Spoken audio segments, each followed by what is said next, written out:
Cette charte, en fait, c'est un énorme signal à la profession pour promouvoir l'égalité homme-femme et essayer de rendre la profession plus attractive. Les femmes sont très nombreuses au départ lorsqu'elles sortent de leurs études pour se lancer dans ce métier d'expertise comptable, mais nous sommes aperçus qu'elles avaient des difficultés personnelles ou des difficultés pour s'affirmer d'un point de vue professionnel dans un milieu qui est encore un milieu essentiellement masculin.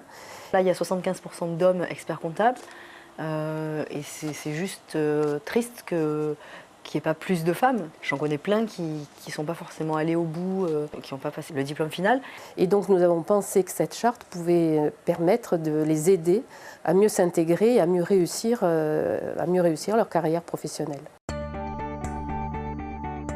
Les objectifs de la charte de manière concrète sont d'aider les femmes à passer des caps difficiles, alors d'une part lors de leur stage, lors de leur association avec des associés dans des cabinets existants, voire de leur installation en tant que professionnels, et de proposer des solutions concrètes comme un guide de bonne pratique qui permettent par des choses très simples, comme par exemple le fait d'avoir des réunions qui démarrent pendant les horaires de travail, d'aider des jeunes femmes qui ont aussi des problématiques personnelles, familiales. Elles ont très peur de s'installer. Une fois qu'elles y sont, elles sont ravies parce qu'elles peuvent en effet travailler comme elles veulent. En fait, c'est une profession libérale. On peut travailler comme on veut, faire de la formation, rentrer tard le soir, rentrer tôt l'après-midi, peu importe.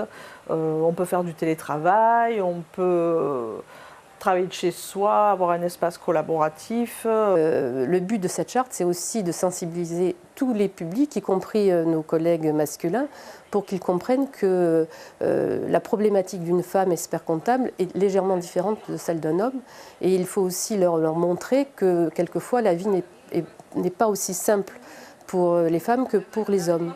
Moi, par exemple, au cabinet, ça ne me dérange pas si elles ne sont pas là le matin, elles remplacent, elles font comme elles veulent. Enfin, elles gèrent leur cabinet, leur temps de travail à leur façon. On considère que les femmes sont une ressource pour les cabinets et on cherche à capitaliser dessus. Il n'y a aucune raison qu'on n'y arrive pas. Et ce que je voudrais dire, c'est que les femmes sont vraiment l'avenir aussi de cette profession. J'y crois vraiment et je les encourage à continuer et on va tout faire pour les aider dans ce sens. L'idéal, ce serait d'arriver à avoir plus de femmes experts comptables. Voilà, faire qu'au bout, que ça motive les femmes et qu'on puisse leur enlever un peu tous les freins qu'elles vont pouvoir se mettre, des freins qui soient réels ou imaginaires, voilà, pouvoir les aider, qu'elles se sentent entourées. Cette charte a très bien été accueillie au Congrès de l'Ordre l'année dernière et nombreux cabinets l'ont signée, je n'ai plus les chiffres en tête, mais de nombreux cabinets, hommes et femmes, ont signé cette charte. C'est un pas en avant.